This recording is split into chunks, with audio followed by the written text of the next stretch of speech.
Where's the key on there? I know he's got it on his feet. Starting with the discovery of a woman found chained to the ground in a half-abandoned house. On 16th August 2023, police in Louisville received a distressing phone call from a neighborhood saying that a woman was heard screaming in a locked house. Non-injury call, we had actually 64. Went into a yard. Chevy mother down. Hey, I'm trying to break a window down. Put the door down? Yeah. I got a bunch of loose. When the cops arrive at the scene, they find the first floor of the house suspiciously barricaded, which prompts them to search for other ways of getting into the house. But horrifyingly, every other entrance is blocked. That one's locked. Look at that boy. Which window she kick out?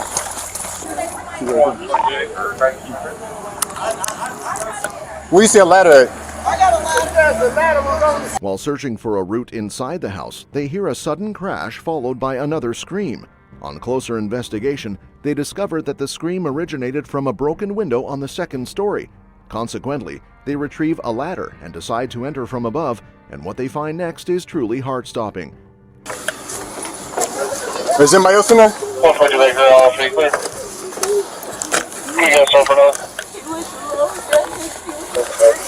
He did what? Is he Hispanic? Yeah, Where's the key on there? I know he's got it on his feet. And he's got it on The officers spot a horror-stricken woman who is chained up to the floor by the collar like an animal. According to reports, she was subjected to this utterly inhumane treatment by her boyfriend for 5 continuous hours. The officers break her chain with clippers and take her away to safety.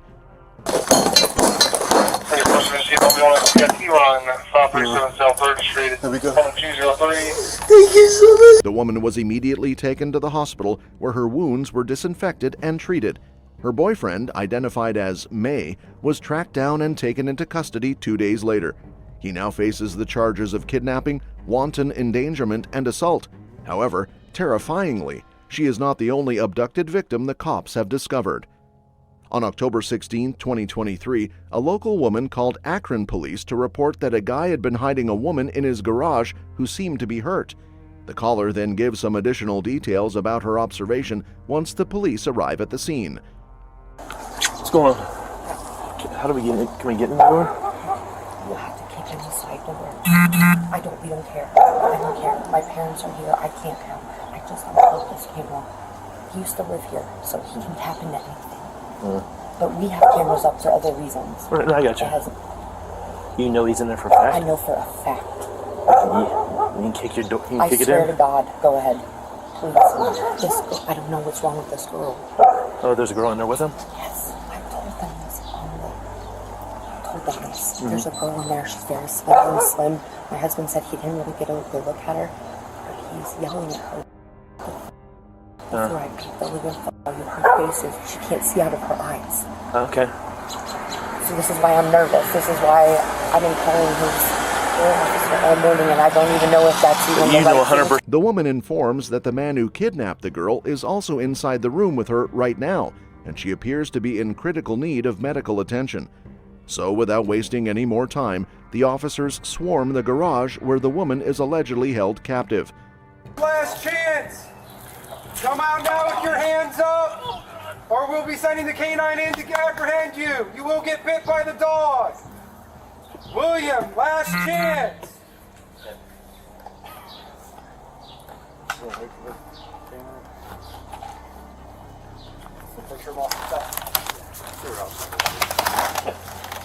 Actor, please, better come out! Come out now with your hands up!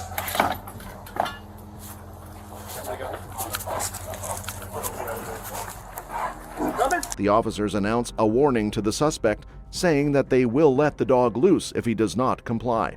When the kidnapper does not get out even after multiple attempts by the cops, they are left with no choice but to break open the door. One crucial detail to note is that the cops are not letting the dog go inside at the moment because the victim can also get caught in collateral damage. As a result, they are forced to stick to other ways of rescuing the woman. Come on now! Nothing in your hands! Nothing in your hands! Now! You're bit, buddy! Okay. Coming out or not, Sam?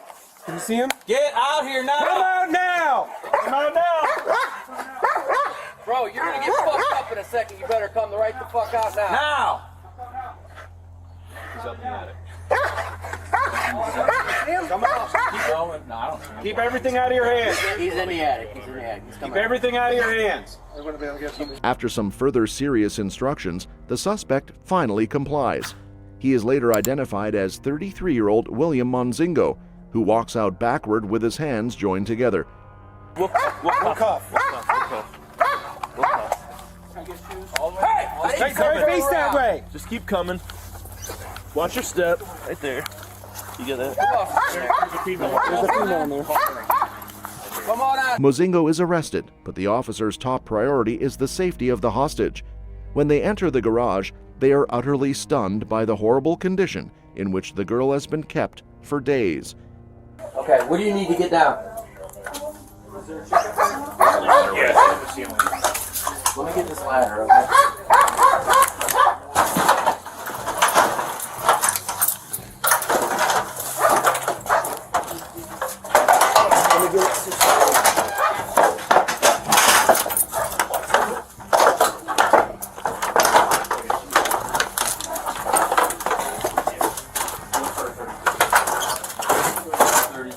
Okay, can you reach it? Hey, 1 second, dude. Hold up. Here, let me move these ramps. Gotta get a little closer. Is there anybody else that can do this? No?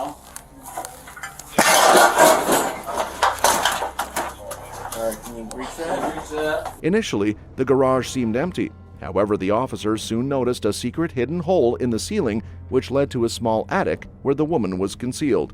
The officers then immediately supply a ladder for the woman to climb down.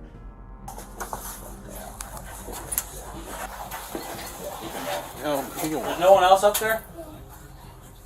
Where do you live at, dear? Thompson? How far away is that?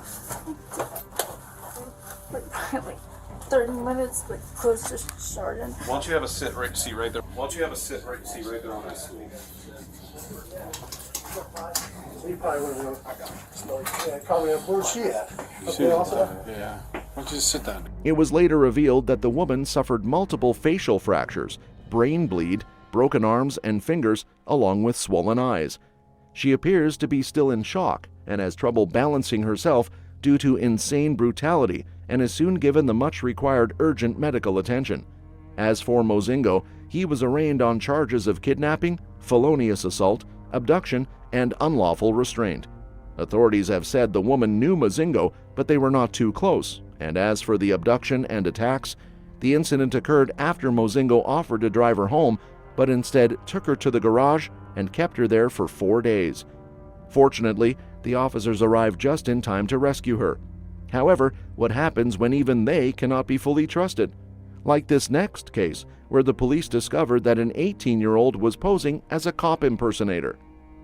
On September 9, 2019, 18-year-old Breeden was driving an unmarked vehicle with a police siren when he pulled over a speeding car. Wearing jeans and a black t-shirt, nothing resembling any police uniform, he caught the attention of Albuquerque police officer Danny Anzo, who stopped to investigate the situation.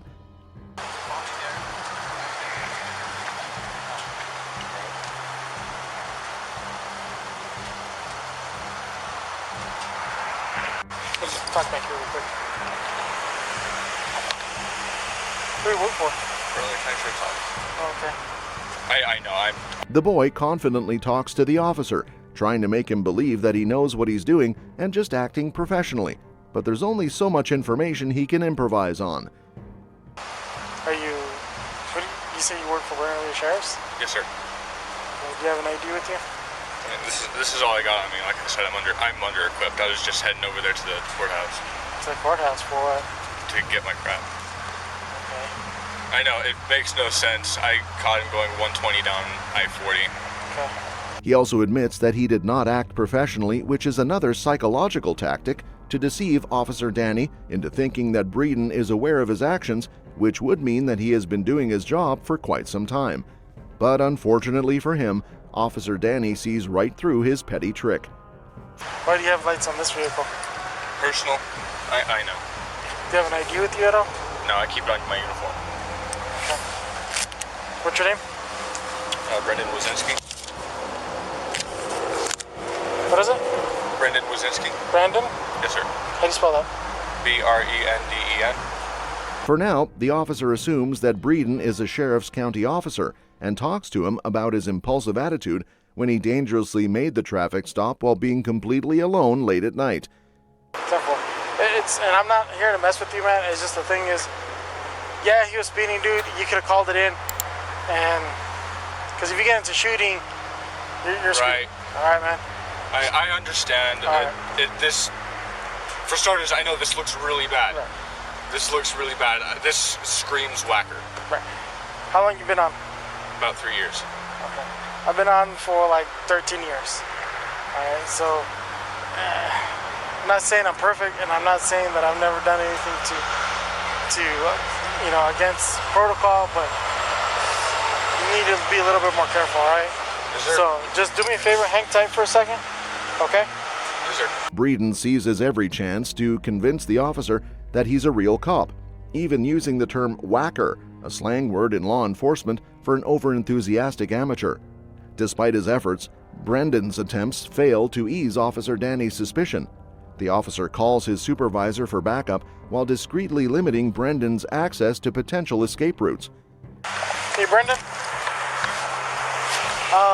In the meanwhile, man, until I get somebody out here, man, do me a favor. I'm not going to handcuff you, but I'm going to have you sit in the back of my car, all right? All right. Do you have anything on you, man? Any weapons or anything? Keys. Okay. Keys and wallet. That's fine. Just have a seat, all right? All right. Try to get everything cleared up, man. Just have a seat. As soon as Brendan gets inside the car, he realizes that without any employment credentials, he will end up in jail. So in order to do some damage control, he finally decides to confess and come out clean. But it is too late for that now. What's up, man? All right. I'm just going to be straight up honest with you. I'm not a cop. Okay. Okay. I'm just gonna be. Where'd you get that badge from? I bought it offline. Okay. Do me a favor, stay in here, okay? For a second. Brendan tries everything in his power to dodge arrest or lessen his charges, but by now, it's too late. When Officer Danny's supervisor arrives and hears the story, there's only one option left: arrest the teenager. For a second, man. Okay, face the vehicle. At this point right now, you are being under arrest. Do you understand? Okay.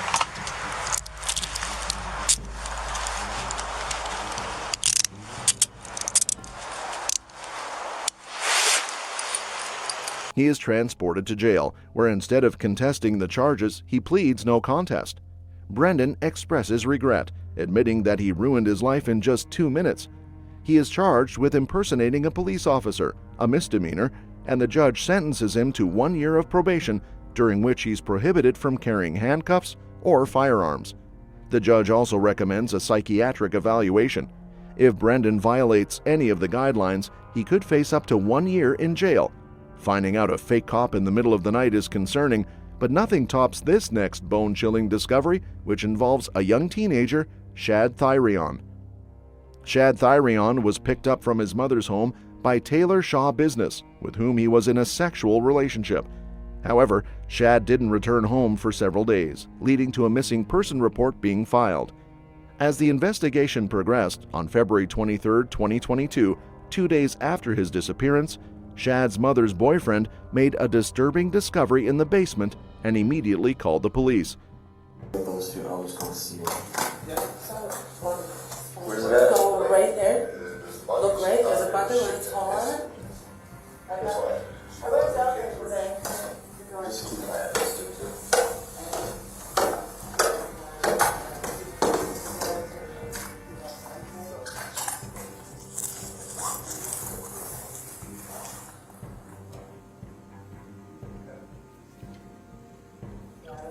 The officers spoke with Shad's mother, who had no idea what her boyfriend had seen. Once the police discovered the horrifying reason behind the boyfriend's call, they commended him for keeping the information confidential until they arrived. 4 Ed 1 to 82 Sam.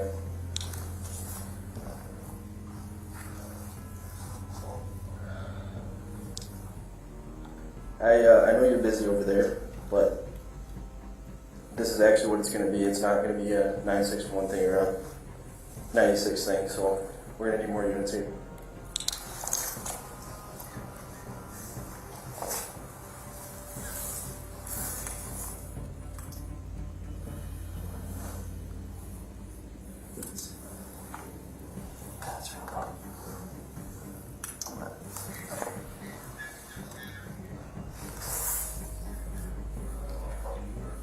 The officers found Shad's decapitated head inside a bucket, surrounded by other organs.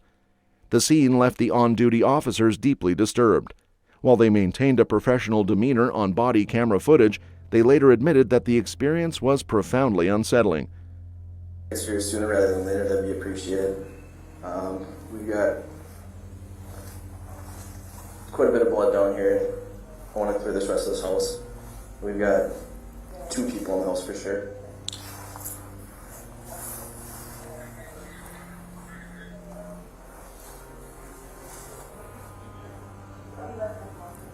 Taylor Shaw Business was arrested shortly after and confessed to the murder.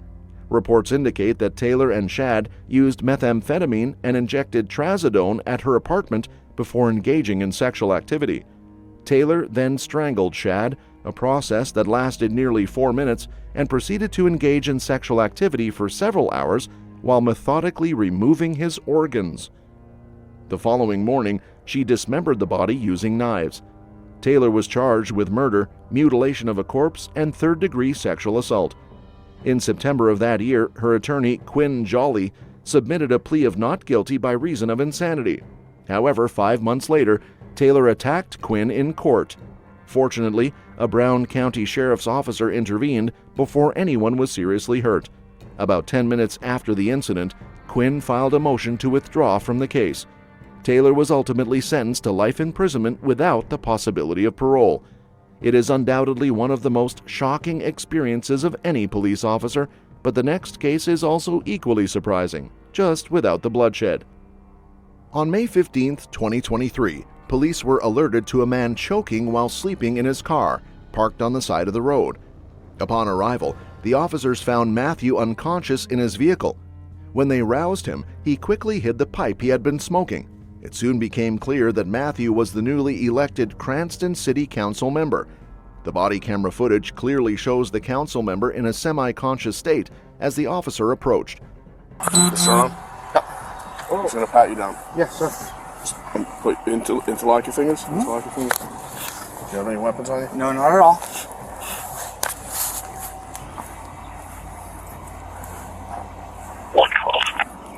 Yeah. All right. Roads open, Proston. You're gonna stop. Try not to. Oh, no way, dude. Really? Yes, yes. I was just on my way back from court. Bro. Well, a rescue's gonna come check you out, man. I can't let you go. You were literally choking in your sleep. Somebody flagged me down about it. Oh, I have sleep apnea. I'm sorry. Well, and then you have a crack pipe in your hand, so it's like. Wait, sorry. Listen, I have a body camera. Obviously, everything I have is recorded. You know that, and what I've observed is on camera, so I can't pretend I didn't. You know, so a rescue's gonna come here, and they're gonna check you out. You know, as far as I know, there's no drugs anywhere, so I can't. You know, so there's not a criminal investigation. There's more a health or well-being check type thing. Thank you. But yeah, I obviously have to document it. You know. You can have that back. Thank you. Matthew's arms are crossed and his posture is hunched, reflecting his significant anxiety about the impact of this incident on his public image. Additionally, Matthew insists that there are no drugs in the car, a claim that will later prove to be a lie when the officers search the vehicle. There will be no arrest. What? There will be no arrest. No. Are there any drugs in the car or anything like that? No, nothing. Alright. How long have you had this problem, man? It was a relapse. I've been clean for 13 years. Alright. Just went through a really, really bad divorce recently. Okay. Do you know if any of that was laced with fentanyl or anything? Because you were out, and like looked like you were choking. Really? Yeah. That's why someone literally sprinted and flagged me down because they thought you were having a heart attack or choking. No, not that I know of. He explains that he isn't a regular drug user and smoked as a way to escape his turbulent life, which includes navigating court appearances, joining the city council, and dealing with a difficult divorce. Matthew also denies using fentanyl, but given his current state, the officers cannot take his word at face value. They decide to search the car despite his assurances. Well, sit over towards the front of your car, please. Thank you. If you're unsteady on your feet, just find maybe one of those curbs or something. What are we? Alright. Can you 22 lobby for a civil complaint, please? After inspecting the car, the officer detects an unusual smell, heightening his suspicion. As a result, he calls for backup to conduct a more thorough search of the vehicle. Be careful with that stuff. I don't know if that's fentanyl laced or not. There's white all over there. He doesn't know. Yeah, I was just telling him the same thing because I mean, you don't fall asleep usually from completely. You know, it's not an opiate. Yeah. Usually. He claims he was tired and he may have sleep apnea, but I don't think that's gonna. Especially like this. Yeah. Oh, yeah. Crack. Pop for crack. I can test it for fentanyl too. Test it for both, just to make sure, because I don't know what we're dealing with. Well, can you just snap a picture of that? Especially if we're gonna put him in a cell, we're gonna watch him quick in case he goes down quick. Right. Got it. And he wants to tow a car, major. No, the car can stay here. I'm not getting in it. No, they'll stay like that. We'll have him call someone at the station. He can have. I mean, he wants to have his mother come get the car, but I'm not. I wouldn't have. No, not getting in there, touching all that white powder. That's a piece of crack. Yeah, that's definitely crack. Yeah, most likely. The officers discover not only the pipe, but also fentanyl in the vehicle, which means that the council member will definitely go to jail. Yeah, I know. It's not like I have an option here, man. Sorry. Let me know if they're a little too tight or anything. They can loosen up. Matthew is arrested, but he seems to be in total denial of the situation. The council member tries to convince the senior officer to release him, but despite his attempts, there is no way to avoid his imminent punishment. Someone tells them so, and then arrest record's our public record. I'm not going to lie to you. But we can do kids. There's not much we can do on this. If I was in your situation, I'd be in handcuffs. No, I'm not saying. I'm not saying don't arrest me. Yeah. In terms of media for kids, as much as listen. We are only required to release what we release, and we won't. We have to release an arrest record by law. All right, jump. Yeah, I mean, I wasn't joking. I have an appointment on the 17th. All right. I'll crack a window for you in a second. Matthew fails to evade arrest and is left with no other choice but to face the consequences of his stupid actions.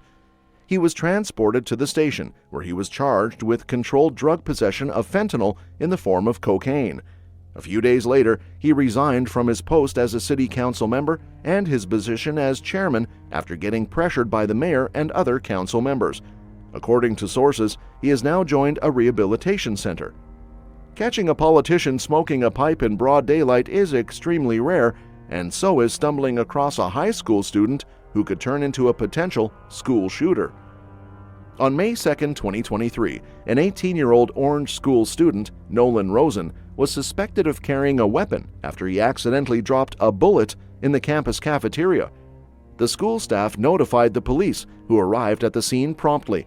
The officers were uncertain about who was carrying the firearm until Rosen himself admitted that it was his. Oh, okay. Somebody find something you know about? Because I had a bullet in my pocket, but it was like it's not like I'm planning anything. Oh, I okay. dropped Wait, it on so the ground. you okay? But I don't know. I'm not allowed to bring a bullet. Okay. Okay, why don't you call? He's gonna call. Like I'm not like a school shooter.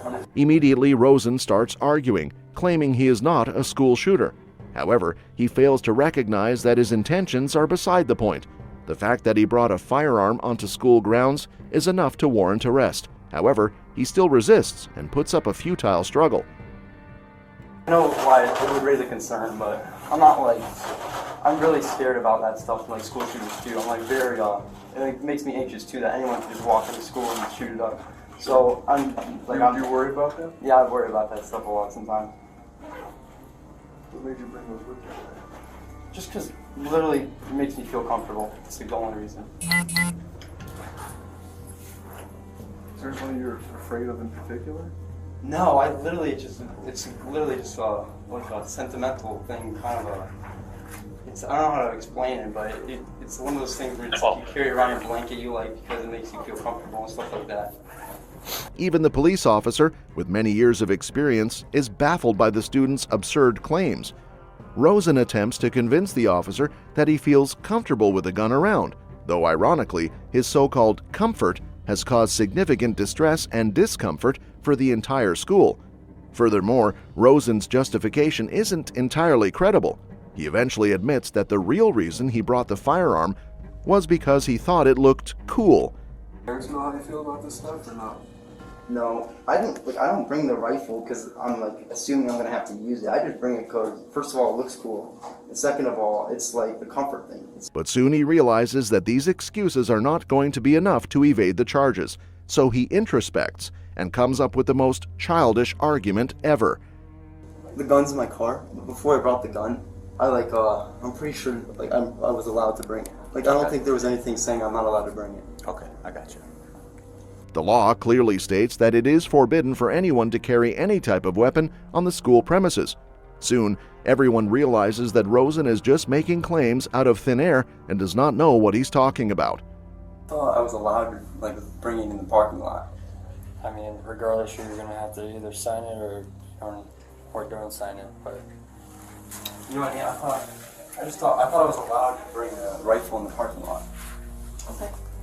So that's where I'm coming from, alright? I'm just saying.